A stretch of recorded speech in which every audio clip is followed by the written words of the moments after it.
Welcome to George Coll Fine Art. Here, the viewer is encouraged to get outside and paint from life. George's job is to provide the tools to solve the many technical challenges faced in rendering landscape paintings. View the library of landscape paintings offered and become a subscriber. You can also purchase tutorial videos, plus original tutorial and studio paintings. Thank you. And if you like what you see, click the subscribe button and join in on the fun.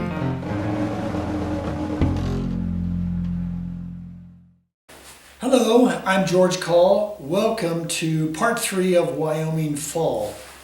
So, we finished this painting here today.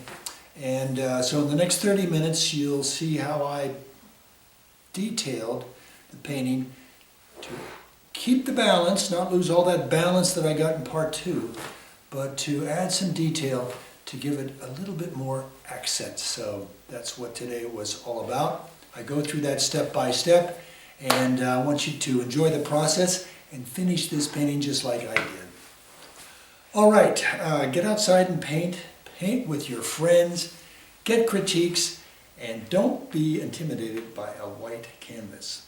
All right, let's get started and finish this thing. Hello, I'm George Coll, and welcome to part 3 of Wyoming Falls, up here in the Medicine Bow's southern part of Wyoming. So here we are. Got a critique on it from my professional group, and they suggested more worms in the lower section, which I've done. And I increased the size of the trees, I think, in part 2. All right, so what I see now is I need to do some sky work because skies were so intense they go from darker to lighter. I just don't have enough transition there. So I'm going to work on that, and I'm going to work on that first. Then I need to get some yellows into this orange area here. And I want to shape some trees here that are not of my liking.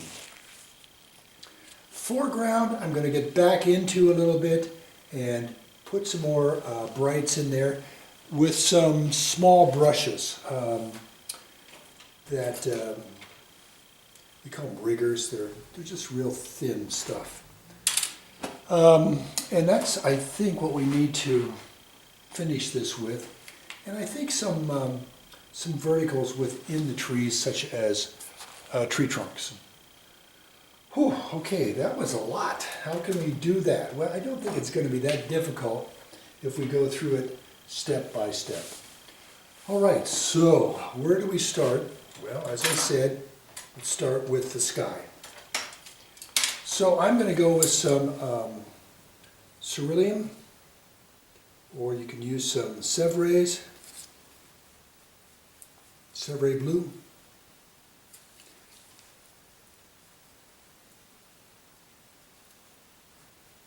And I made a thorough mixture, and let's see how that comes out.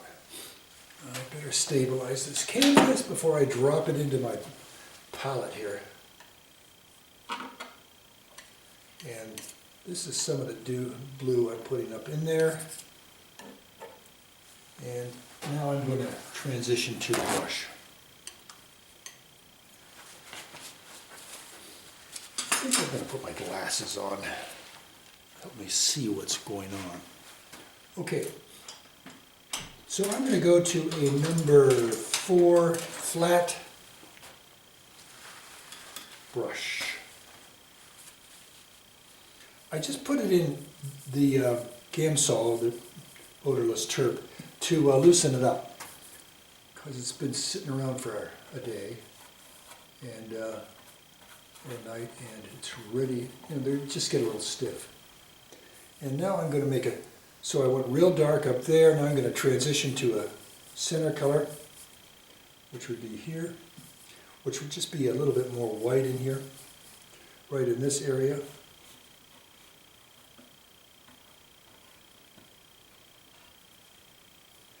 to get some darks here. And I'm going to transition to an even lighter color on the bottom. little bit more Gamsol. My paint was really, excuse me for making that noise there with the waste paper basket, but it was just getting a little too stiff. The paint was stiff. So now I'm trying to be a little bit more careful working around these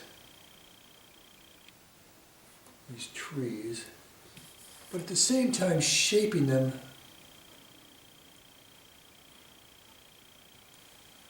to a nice pine tree look.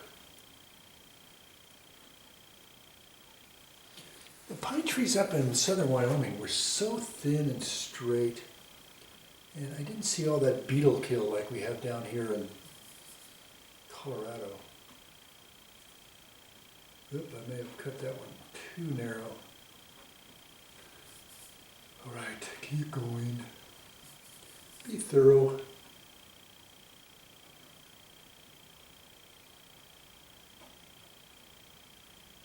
And I'm going to cut off some of the trees here and maybe get in there with a little bit of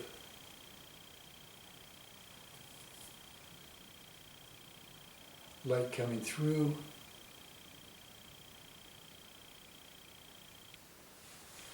Right in there. All right, now I need to transition the sky because it's pretty stiff with the, the transitions are too stiff, so I want to try to use this brush to transition down. And now I'm going to use a lighter mixture to transition up.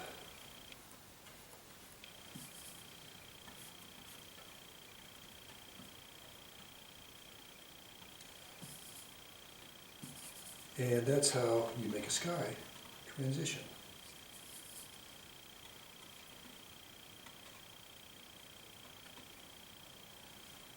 Now some people like it completely smooth. I like a little bit of indication in there that something's happening. You can run off some lights in here too. And then some darker blues again to shape it.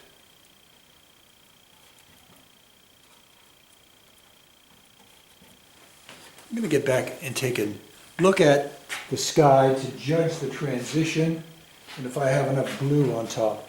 And I want to do one more strong stroke on top. Just to say, hey, as you go up, the heavens get darker and more intense of the blue. They get lighter as they go down toward the horizon. All right. I think I'm going to pick up this pile of paint I have here.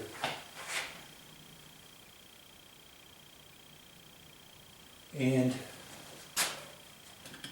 move off to one side so I can get into the next mixture. This blue color I have is really intense and hard to get out of the brush. So put that there and clean the decks with the old trusty razor blade, flat knife. Now, I want to go in with my number 2s and work with some yellows and some cobalt.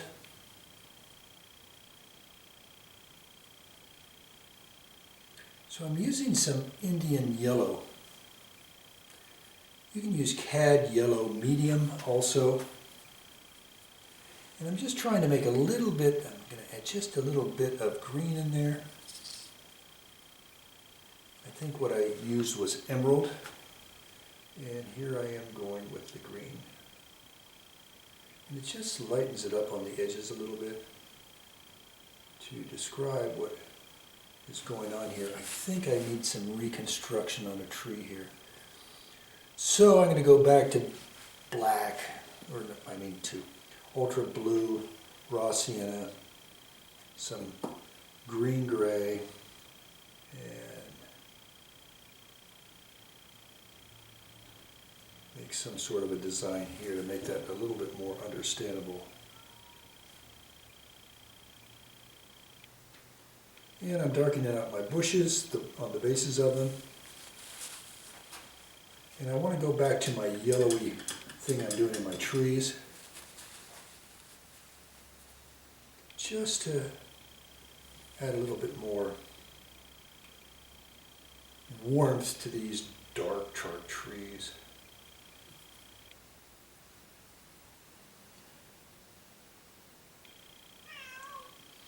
Well, Miss Studio Cat has just entered the studio, aka Cinders, and she is a wonderful working cat. Yes, thank you for all the mice you kill. Yes, I appreciate that.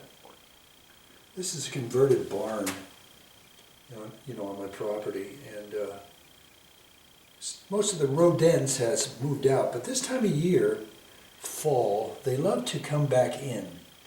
And boy, are they dumb. If they come in here with Cinders, Cinders is not nice to any little guys that come in here. She is quite adamant about killing them. So, mice beware, okay? And she'll even go outside and look for a rock rat out there. Okay, so now let's get some yellows in here instead of just that orangey stuff. So I'm going to go to a cad yellow medium. And I'm going to take it right out of the tube and see what happens.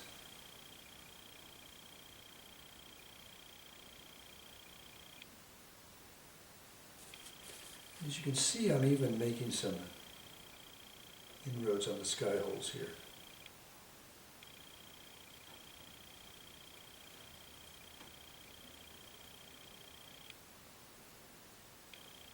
If you haven't tried Hansa Yellow yet, I'd recommend you give that a try and see if you like that. It's a good one.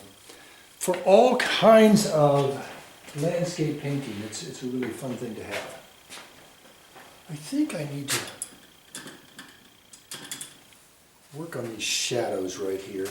I'm going to go into the cobalt type mixture. Cobalt.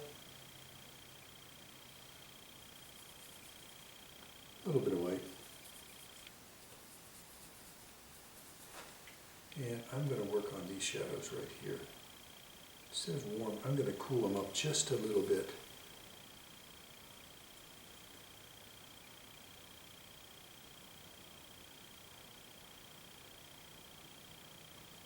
And I'll put some down in some places in here too.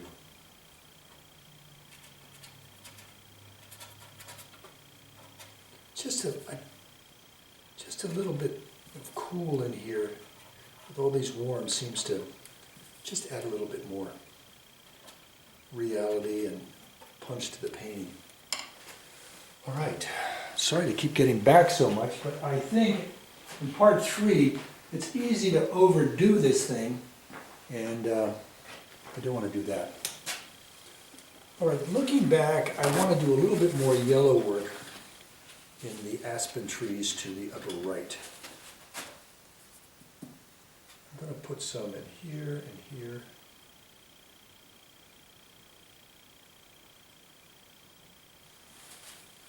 And now there's kind of a rusty color in there. I'm going to add some transparent oxide red to the yellow, or Hansa yellow maybe, I think that I'm using. And I'm going to put that in here.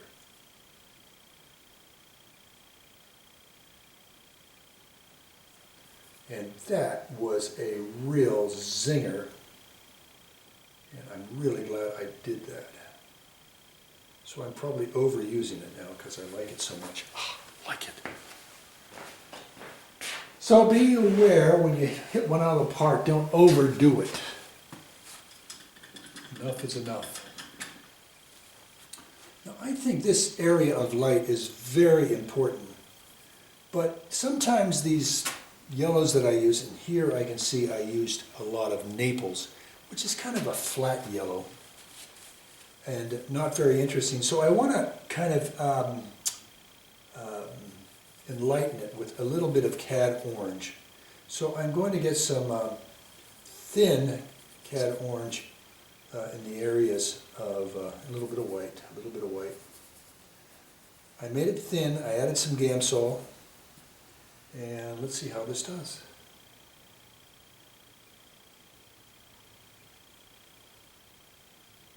And I'm covering up some of that Naples yellow I have. And it just adds a nicer glow to it. Nice full glow. And I'll do a strong bit right there. And here too. And here. And if you have a little up there, I think I still have some Naples coming down here, and I'll work on that.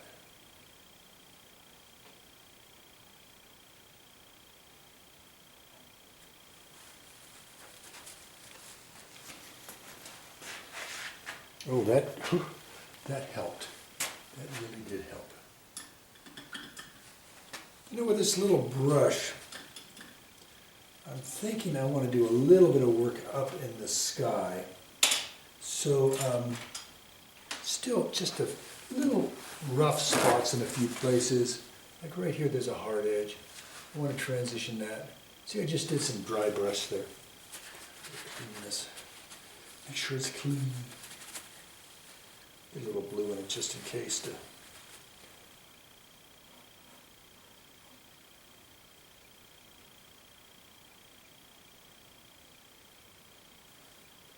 And I'm working out some of the hard edges in the sky that seem to be coming down a little low. And I have a little bit of contamination there, so I'll kill it and cover it over with blue.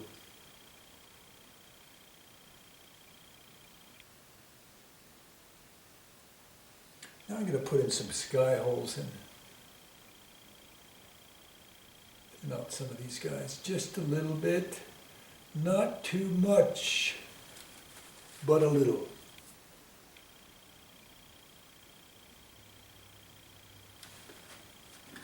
I'm going to go to a smaller brush called a rigger to work in the sky holes. And if I could just pick it up, they're so thin. Look at these little guys, they're just very thin. So I'm going to get some blue in this rigger.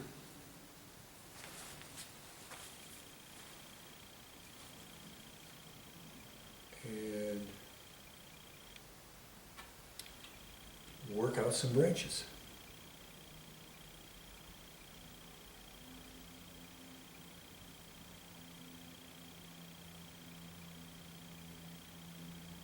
Kind of holding my breath because I'm kind of holding it like a pencil, for gosh sakes.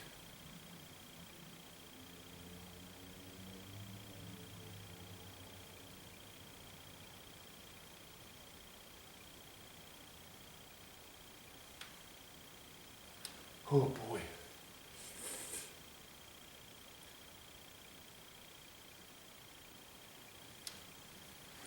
Putting little dots in the trees to kind of show lights coming through, without making it look like just a dot.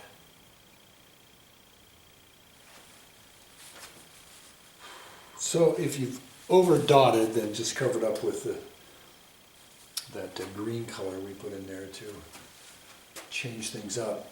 I'm going to go over with this rigger brush now into the area of that rusty color, which was let's see, Indian, I think.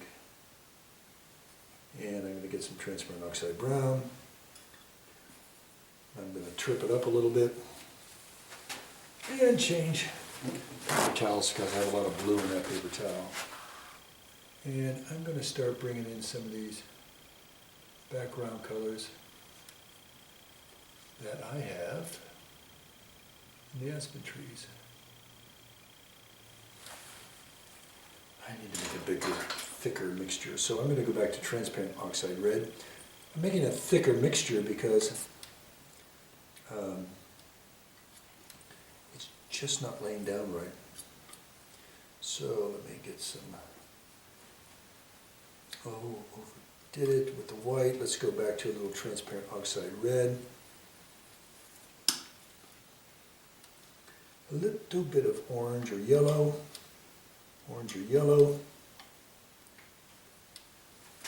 And I think we're in business. How am I doing on time? Okay.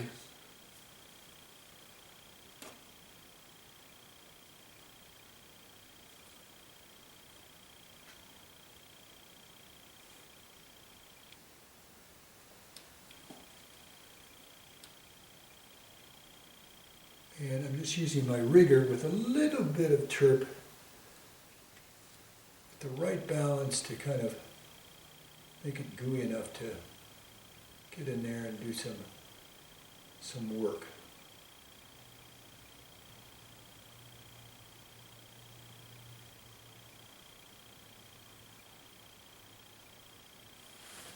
And since I have the rigger in my hand, let's experiment with some stuff up in here.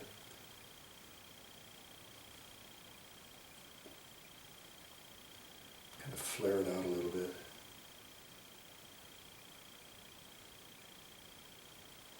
I think we need just a little bit of terp, not too much.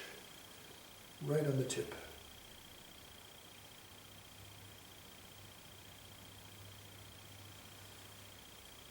And a little bit more with just a little bit of terp.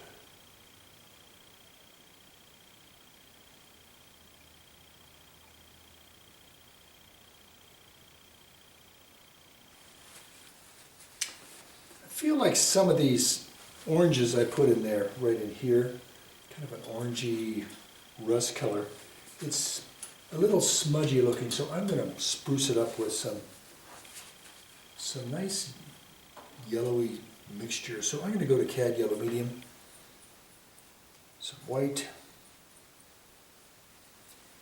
and I'm going to, if you just get the tip of your palette knife, let's try that. Just get a little bit in here and see if you can tap it in, which is going to be kind of a tedious process. So I might go to back to my rigger. Back to rigger. Here we go.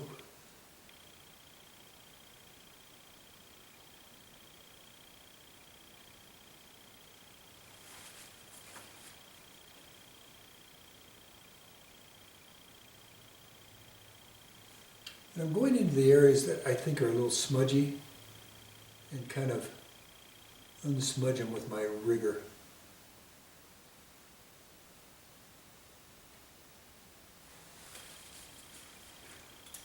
And now I'll go back to my bigger brush and balance out my detail work so it's not too detaily, but just right.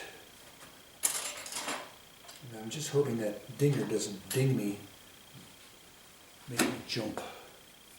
So I'm going back to more of a orange smudgy color here.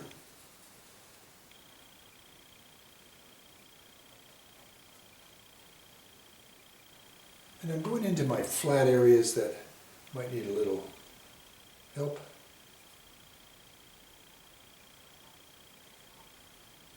To give it some balance. Too much smudge is too much, and a little bit is just right.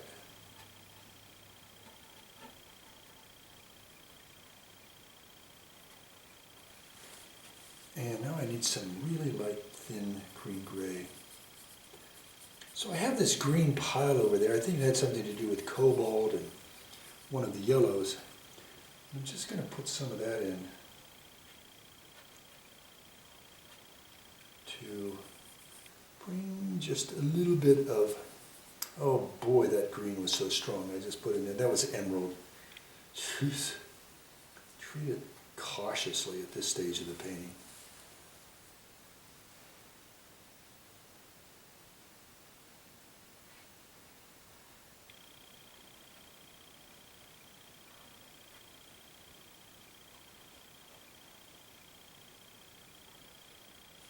think I may have overdone it with that, so I'm going to go back with some of my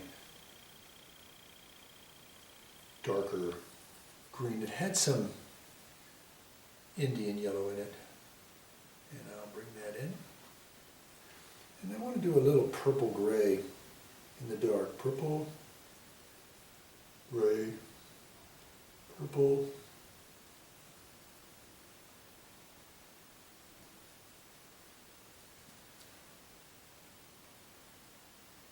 And get some of that in the darker areas.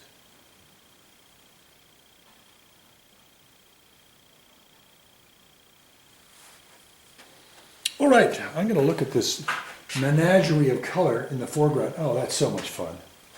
That really is. Those yellows I just put in a few minutes ago, coming across and covering up that Naples, I think really helped. I'll run some of this through here too.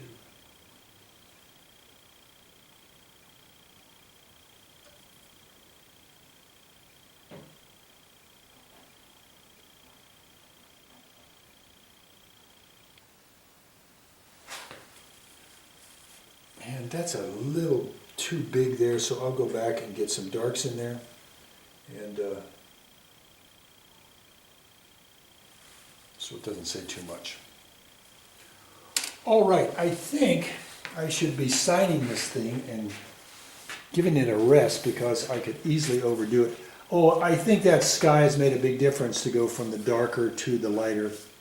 And I think the biggest change was covering up the kind of dull yellow Naples and putting more of that yellowy orange color in the background, and even coming down into this area here. So